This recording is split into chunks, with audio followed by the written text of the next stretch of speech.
કરીએ છીએ 4 ટક્સનું બ્લાઉઝ. તો જ્યાં કાપડ છે એ 4 વાળું લેવાનું, બરાબર. આ 1 2 3 ને 4. હવે આજે બ્લાઉઝમાંથી બ્લાઉઝનું માપ લઈને 4 ટક્સનું માપ લેશું, બરાબર. તો આમાં પહેલાં લંબાઈ લેવાની. લંબાઈ 14 છે તો 15 ઇંચ.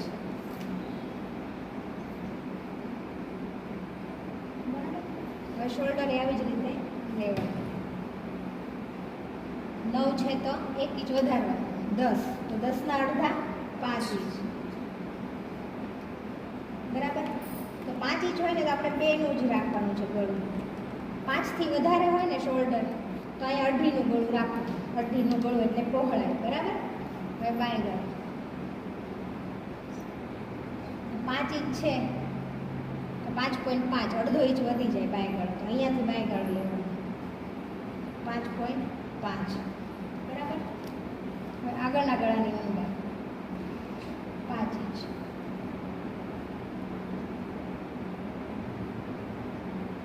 બરાબર.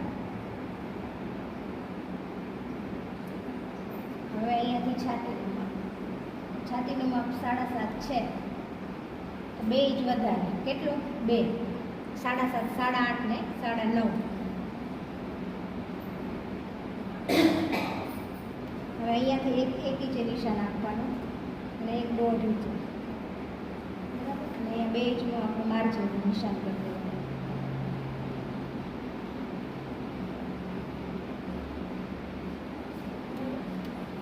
હવે આ જે છે એ આવી રીતે નામ કરશું.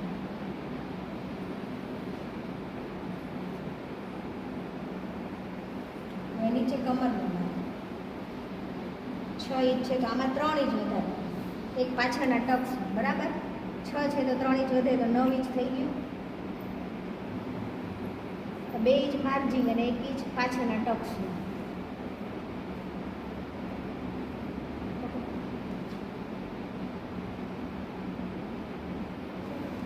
અને આ માર્જિન છે.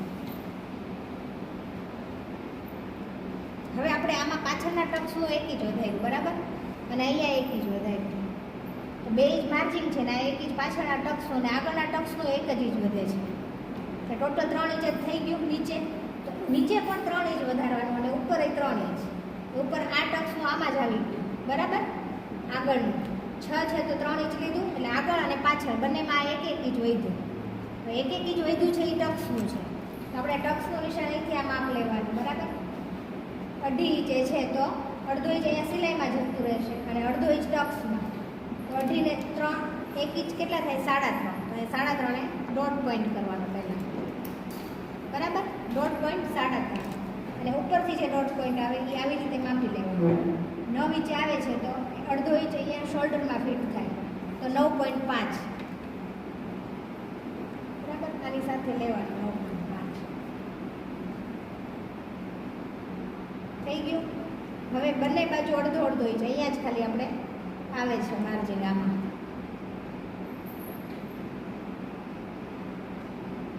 બરાબર. હવે તો કે 4 ટક્સ કેવી રીતે પાડો? તો આમાં એક જ ટક્સ આવ્યો, સેમ પાછળ આવી જ રીતે આપણે ટક્સ લઈએ છીએ પાછળના ભાગમાં. તો આગળ અને પાછળ બંનેનું સાથે જ થઈ ગયું, બરાબર. હવે 1 ઇંચ આ બાજુ 1.5 ઇંચ લેવાનો, 1 અને આ 1.5 ઇંચ અહીંયા નિશાન એક્ઝેક્ટ ડોટ પોઈન્ટથી, બરાબર.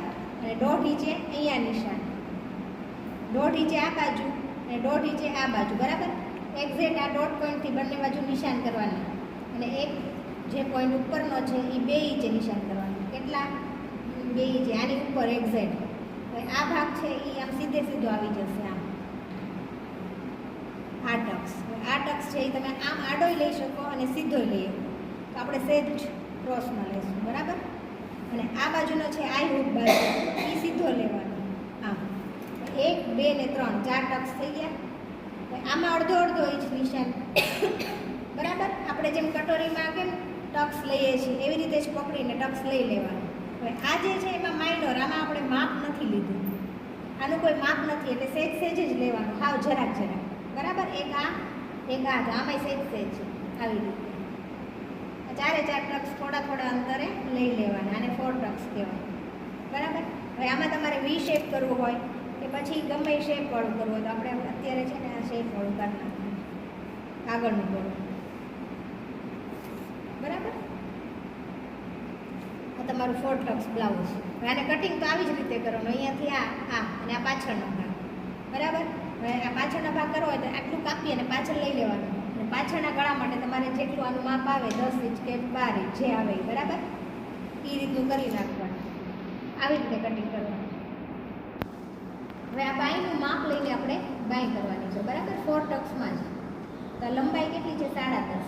તો અડધો ઇંચ સિલાઈમાં જશે એટલે 11, અને નીચે 1 ઇંચ વળી જશે, પલટાઈ જશે એટલે 12 ઇંચ. 12 ઇંચની લંબાઈ, બરાબર. હવે આપણે આ પહોળાઈનું માપ લેવાનું. 6.5 એમાં સીધું 2 ઇંચ વધારી દેવાનું, તો 8.5. તો આ 8.5નો બાય ગાળો, બરાબર. હવે નીચેની મોળી 4 ઇંચ છે, તો એમાં 2 ઇંચ વધારવાની, તો 6. આ આપણે 4 ફોલ્ડ રાખ્યું છે, અને આ 2 વડું છે, બરાબર. એટલે 2 બાય થઈ જાય 4 ફોલ્ડમાં. 2 વડું એટલે આની 1 બાય અને 1 બાય આની, બરાબર. તો આ મોળી છે, તો મોળીમાં 2 ઇંચનું માર્જિન રાખ્યું છે. હવે અહીંયાથી નીચે ઉતારવા માટે તો કે 3 થી 3.5 ઇંચ સુધી ઉતરે, બરાબર. તો આપણે 3.5 લેશું. તો અહીંયાથી આમ ફિશ કટ શેપ આવે.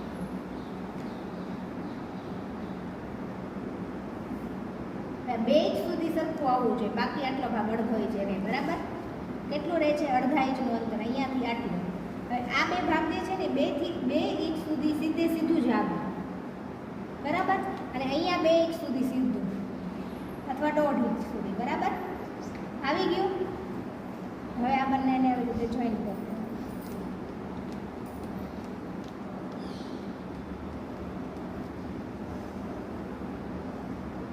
માર્જિન, બરાબર. આપણે આના માપ લઈને કર્યું. હવે આની ઉપર આ મૂકો તો આવી ગઈ એક્ઝેક્ટ માપ, બરાબર. આપણે અહીંયાથી થોડું વધારે લીધું છે કે ક્યારેક ટૂંકું ન થાય, બરાબર. સહેજ મોટું પડે તો અહીંયા એક વધારાની સિલાઈ લેવાની, પણ વધારે રાખવાનું. ટૂંકું પડે તો આપણે અહીંયા સાંધો મૂકવો પડે, સાંધો ન મૂકવો પડે એટલા માટે અહીંયા થોડું આપણે વધારે રાખવાનું માર્જિન, બરાબર. આવી રીતે બાય ઉપરથી આપણે માપ લીધું, અને આ એક જ રીતે નીચે વળી જશે.